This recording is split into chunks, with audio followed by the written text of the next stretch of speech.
Dave Dubeau back at you with another episode of the Property Profits Real Estate Podcast. Let me ask you this.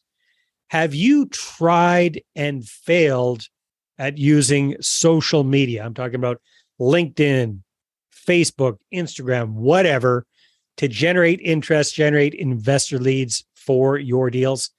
Well, if you've struggled with that, if you're looking for some tips on that, you're going to want to pay close attention to today's interview because my friend, Agostino Pintus, is zooming in, and this guy is rocking and rolling. He's rocking and rolling with his portfolio. He's boomed it up to a worth of over $350 million, focusing primarily on multifamily properties. He's done this very, very quickly.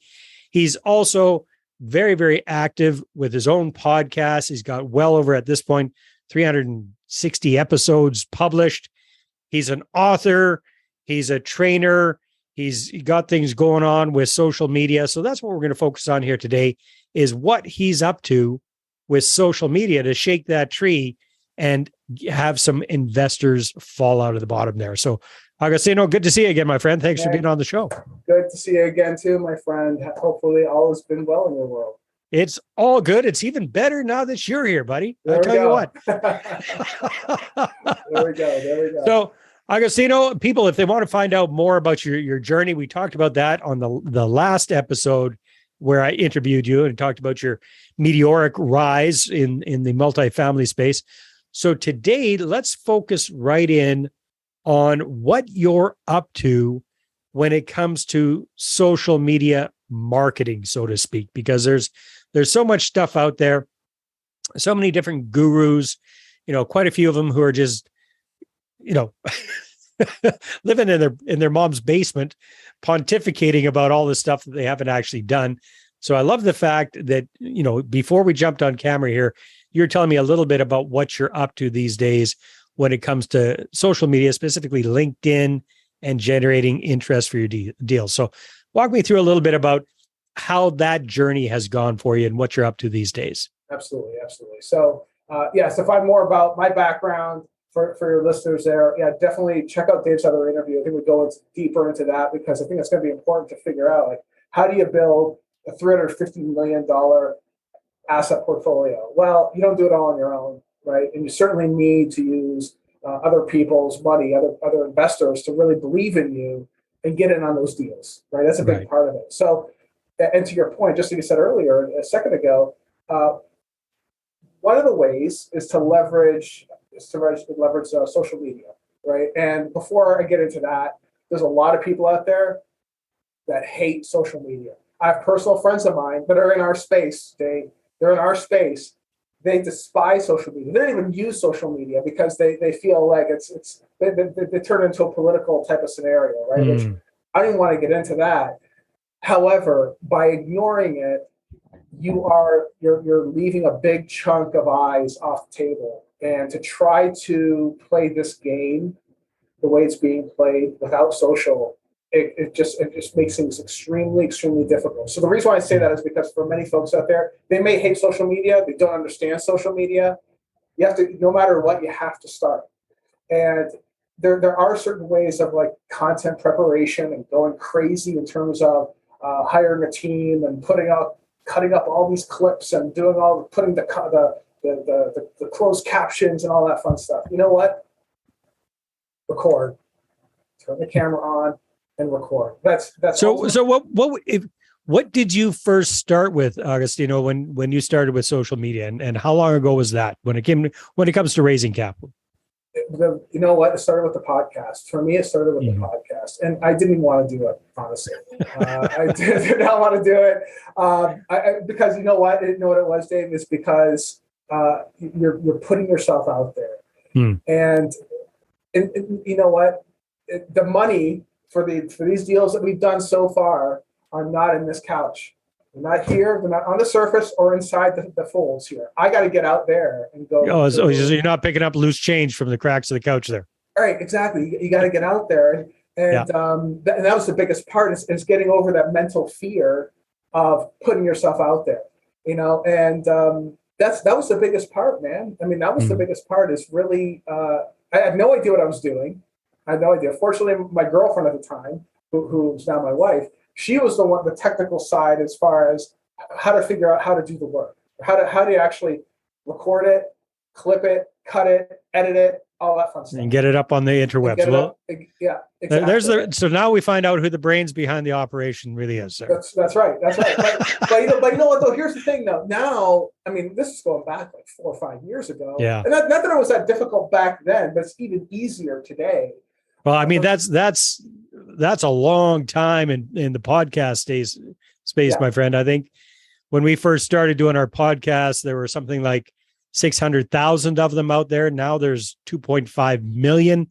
Seems like everybody and their dog has a podcast. So the fact that, and I think the average podcast lasts for less than 10 episodes. Yeah. So you 35x that already. So awesome. Yeah. Good on you. Part of it is staying power. That's the hardest part is paying attention to the numbers, right? If all you're doing is honed in on the number of downloads and you get hung up on that, you're not going to go anywhere. You kind of have to skip over that. It's the consistency, isn't it? It's that power of the consistency. Always put it out there and try to get the best guests that you can and try to leverage their success on your show, right? Practicing how to interview, practicing how to talk to people. But there's, and then of course, the marketing side of things. So hopefully if you're working with a podcasting company that knows how to edit and cut and put the intro and the outro and all that fun stuff, hopefully they're also able to help with the uploading and even some of the marketing aspects behind it in terms of getting the emails out there, letting your list know that there's a new show out there,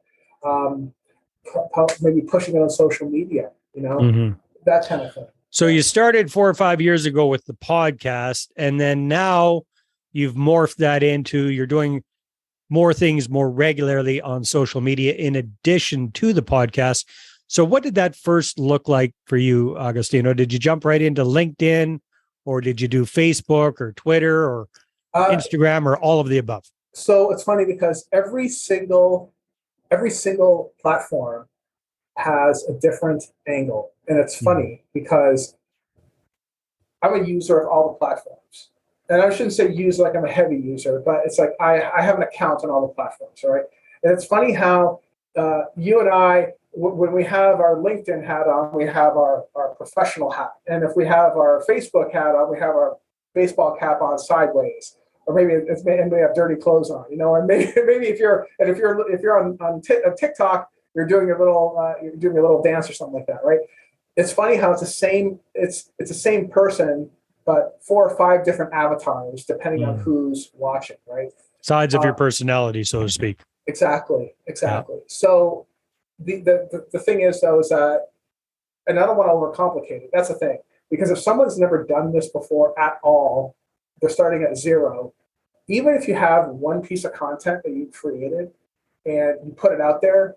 I mean, part of it is just starting, right? When I started, it was all, back then it was just, I was really focused on LinkedIn and Facebook. Really, that's it. LinkedIn and Facebook. And I recorded it with my phone. To this very day, I still do it the same way.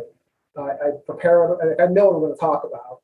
So that's, what does content look like for you, Agostino? What are you doing on a weekly basis or on a daily basis when it comes to creating content for social media? And which platforms do you focus on these days? Or are you doing something for LinkedIn and then you're doing a different little dancey type version for TikTok and then you're doing you know what? Yeah, what do you have to? Dave, that's a great question. Today what we're doing is we're doing the same content across the board, right? And all of them but Twitter. So we're doing Facebook, LinkedIn, Instagram, I said Facebook. I'm not sure if I said Facebook already, but it's actually 4. We're doing Rumble as well. We're doing Rumble and YouTube. So it's 7 different platforms, right? But you're just creating one piece of content and putting it out on everything. So what does that content look like these days for you? It really just depends, right? So I take what Gary Vee has to say, and that is to give, ask. Give, ask, right? So I'm putting out content. Jab, uppercut or something like that, right? Yeah, exactly. Meaning, because people think I want to fight him or something like that. So I don't that's the title of his book, man. It is. That's the title of it, which I highly recommend. But that's exactly it, though, right? one of the things is that if you're just putting out content that is of value of people, and this is the same problem that we were talking about this in the green room a bit ago too, when someone just messages you out of the blue and wants something from you, they want your 15 minutes on your schedule to talk about some insurance thing that you have, right? And yeah, they want to try and sell you. They want to pitch you on something. That's a fascinating idea. Hold that thought for a second. Hi there, this is Dave Dubeau, and real estate investors hire me to raise capital the right way. Why? Because most of them are stuck with too small of a portfolio and they don't know how to attract investors and raise money for their deals. So I help them to connect, capture, and close their ideal money partners. Bottom line, when you've got a deal, you're going to have the capital to do it. So go ahead and book a no-cost capital clarity session with me at bookachatwithdave.com. Again, that's bookachatwithdave.com. Right. And you're not interested. It's like you have to deliver value. You have to think of the other person first, no matter what, whether it's preparing content or whether you're on the phone with them. You have to start with them first because nobody cares about you. No one cares about you but your mother. And that might even be questionable, right? So you have to start with value of the other person. Consider what they need first, right? And I think a lot of people sometimes forget that. They don't understand that. You know, it's like when and you know this, when you go to raise money, you don't start off with raise money because I need it. This is what you're going to get in return of investing in this. Here's what's in it for you. Here's what's in it for you first, right? And that's where it all begins. Content starts in that same way. So typically, what I do is I do stuff at the gym, for instance, right?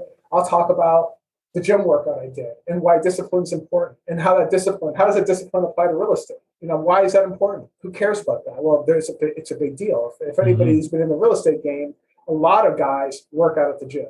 A lot of them do. So it's part of the culture, right? But how does discipline work? I'll talk about that. I will talk about just life in general. I sometimes tie it back to real estate. Sometimes I do. Sometimes I don't. But then sometimes I make the ask and say, hey guys, listen, you know what? If you're interested in learning more about how XYZ can help you, hit me up, you know, and have an easy way for them to communicate with you, to open those channels with you, right? That's ultimately what it is. You know, so what does that look like for you, Agostino? How often are you coming up with this content? Are you actually planning it out ahead of time, doing it in batches, or you just find that it works better for you on the fly? You just pull out the phone and whatever inspires you, off you go. How long is this content? That sort of thing. So I have a process that I do personally, right? And every morning after I work out, I go home, have my coffee, and I sit down and I watch. I usually listen to some inspirational stuff, but I go inwards and think about my day and really try to live on purpose. What I did though recently anyway was add this, what am I going to talk about today, to my list of things. Mind you, my phone is blowing up, my emails are piling up. I don't care. This is my time for me. Like, no one bothered me, right? This is my time. Right. And that's a big part of it, right? So, but right now, the way that we do it, I'm not saying it's the right way. This is just how we do it today. This is the Agostino way. This is how I'm doing it now, right? Yep. I think about what I'm going to talk about to this today. What I'm going to say, right? I consider what I've said over the past several days and make sure it lines up with what's going on. Sometimes I'll talk about inflation, like that seems to be at the top of everybody's mind. But I think what's going to happen next, I'm actually bringing on a crew to really help with this part now. And in that it's going to be a little bit more methodical. In that we're actually going to have like 5 or 6 different tweets, put them on Twitter, which we don't really do. Put them up on Twitter, see what type of response we get. Whatever gets the most responses, pull those ones out and then cover those items first. So almost using Twitter as a test bed to figure out what's going to drive the content down the road. And when I say down the road, maybe the next several days, right?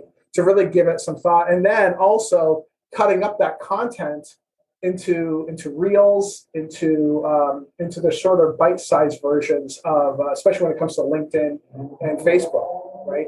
So, because so how long are your pieces when you're doing your daily little video clip? How long is it usually? Under 10 minutes. Average is about 4, right? Yeah. But they can go. Sometimes it depends on the topic. 10 minutes is the maximum. But the hardest, what you realize though, is that the attention span of people is like, I think it's like 3 seconds, and a goldfish is 4 seconds. The goldfish are beating us in terms of attention span. I believe it, Matt. Yeah. And the social media stuff is not helping at all. That's for sure. No, it's not. Goodness. It's not. But that's why optimizing the content for the super short form factor is going to become important.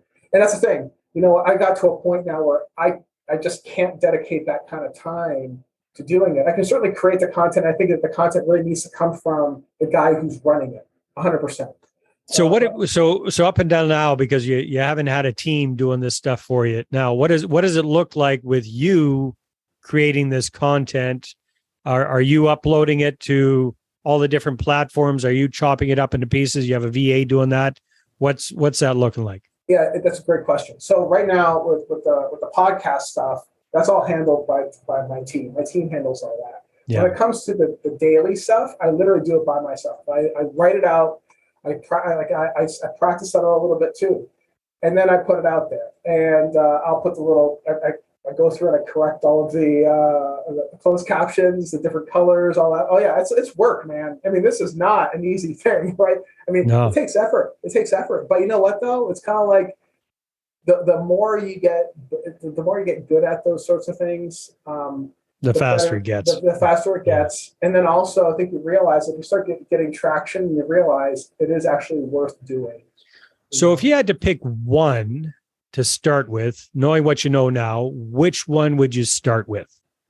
I mean, podcast versus the daily show. Well, sorry, no, that's the podcast. We'll just assume that's the first one. But let's say social media wise, if somebody's saying, there's no way in hell I'm going to go sign up for all these different, like if you got a Luddite like me, who's not into all of the different platforms, can barely stand being on one or two of them, kicking and screaming. Which one would you recommend kind of provides you with the biggest bang for your buck as far as response, and not just response, but actually that's generated investor leads for you over the years? I would say it's got to be LinkedIn. It's got to be LinkedIn. LinkedIn's it's really LinkedIn and Facebook, with LinkedIn being the top one, right? Instagram, yeah, I mean it helps. Twitter is become an up and comer, right? But it's, if you think about it, every single one of these platforms is going after a different generation, right? So I think you might have seen that meme. I think it's Dolly Parton. She's in 4 different positions, and it says this is LinkedIn. It's just like LinkedIn, Facebook. No, I haven't seen that. Right. It's like it's the same woman, but dressed in different provocative ways or less provocative ways, right, depending on which social media platform she's on. I'm sure your listeners can picture that, but it's kind of like that, right? But LinkedIn is probably where you want to be, because it's not out of the ordinary for a real estate person to reach out to you or talk to you about real estate, to talk about money. And would you say, if you're starting from scratch, that's probably the best way to go. But if you're already a Facebook person, if you're really comfortable with that platform, maybe start there first, because that's something that you can actually get some traction with and get going, and then add on the LinkedIn afterwards, or vice versa.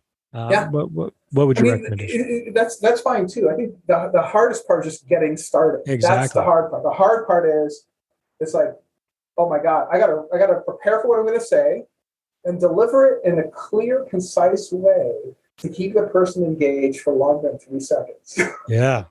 So how long you been doing the daily thing for now, Augustine? So I was doing it for a while, and then I stopped. I stopped for a while too, and then I imagine you get burnt out after a while. Oh yeah, I mean, it's a lot of work, because you're basically writing. Like, I actually write out what I'm going to say. Like, I actually practice. I got to know what I'm going to talk about, and I want to be thorough, and I want to do a good job. So it might take 30, 45 minutes just to practice what you're going to write. Holy crap. That's a daily thing. Wow. Daily. Yeah. Then you got to record it. Recording it doesn't take that much time. And then uploading it, so you're talking, good hour, 20 minutes dealing with that. Yeah, it's a thing. It's definitely a thing, So, but at the same time too, is it worth it? I think it is. Otherwise I wouldn't be doing it, right? And but I think timing your material early morning is like 9 a.m. 9 to noon is probably the best times to do it. And again, depending on your audience, right? That's what I find for our type of audience in terms of investors and real estate folks. That's usually when they do it. That's when they're active. But I think that also we have to, if you prepare properly and record everything in advance, that's probably a better way to do it. So I'm not going to say that I'm perfect at this, but I will say that we're still getting better, and there's going to be a lot of other things that we're doing in terms of using outside resources that I already know. Like, I know where the gaps are because we've been doing this for a very long time, Right? And we're going to try to close those gaps now. Well, my hats off to you for having the discipline to do that, and that speaks to part of the reason why you've been able to create this big portfolio so quickly is because you're very, very focused. I guess I'm going to give a recommendation for some of the folks that are part-time real estate investors, which would be a lot of people watching or listening to this. They've got a full-time job, they've got a family, they've got their real estate portfolio, they're trying to juggle everything. I'm not going to tell you to go spend an hour and a half a day doing what Agostino's doing. There's just no way in hell you're going to get it done. However, you could get started with an hour a week creating one piece of content and getting going with that. Because if you got nothing going out right now and you get started and you just at least have that regular content going out once a week, that is a good place to start. So Agostino, I mean, that's what your podcast is. I believe you've got a weekly podcast, right? So come hell or high water, that sucker's coming out every single week. And that's kind of the cornerstone of all of this. So for the rest of us, if you don't have the time to be doing this daily, don't say, hey, there's no way I can do it. Do what you can with what you got right now. Get started, do something. Because like Agostino was saying, it is really important, like it or not, social media is where people are socializing. That's where eyeballs are going. That's what we're doing when we're waiting around anytime. We're on this damn thing, scrolling through something. So you got to be in front of people's eyeballs. This is something that you need to be looking at, but pick one platform and get started with something that you can actually handle and do consistently. What are your thoughts on that, Agostino, as we wrap things up? 100%. It's next time you step into an elevator, look around and see where people's eyes are. If they're not looking at the doors, or they're not looking up at the numbers, or looking at their phones. And exactly. If you can get part of that attention in that case, attention is worth more than time. Because you can produce one piece of content and reach 100 people. Even 100 people is better than that, because maybe those 100 people didn't know you, but now they do. And that's how it all starts. Every single relationship in your life all started with a hello. And you have to get to as many people as you can to say hello to them. Awesome. Maybe they like you, maybe they won't. Some will, some won't. Some won't. Just know that's going to happen. That's going to be a thing. That's life, man. That's right. It reminds me of my dating days. Yeah, that's it. Yeah, I don't know if I want to remember back to that. But anyhow, good stuff. Agostino, if people want to find out more about you, about your amazing podcast, about what you're up to in the real estate space, what should they do? Go to bulletproofcashflow.com. If you're looking to get into some good solid deals, hit me up. We have some great stuff, and really preparation for inflation and preparation for some of the recessionary stuff we have we're currently in right now. So help offset some of that anxiety with some good cash from real estate. Very good. Thank you very much, my friend. Always a pleasure. Yes. Thank you so much. All right, everybody, take care. We'll see you on the next episode. Well, hey there. Thanks for tuning into the Property Profits podcast. If you like this episode, that's great. Please go ahead and subscribe on iTunes. Give us a good review. That'd be awesome. I appreciate that. And if you're looking to attract investors and raise capital for your deals, then I'm going to invite you to get a complimentary copy of my newest book, right back there. There it is. The Money Partner Formula. You can get a PDF version at investorattractionbook.com. Again, investorattractionbook.com. Take care.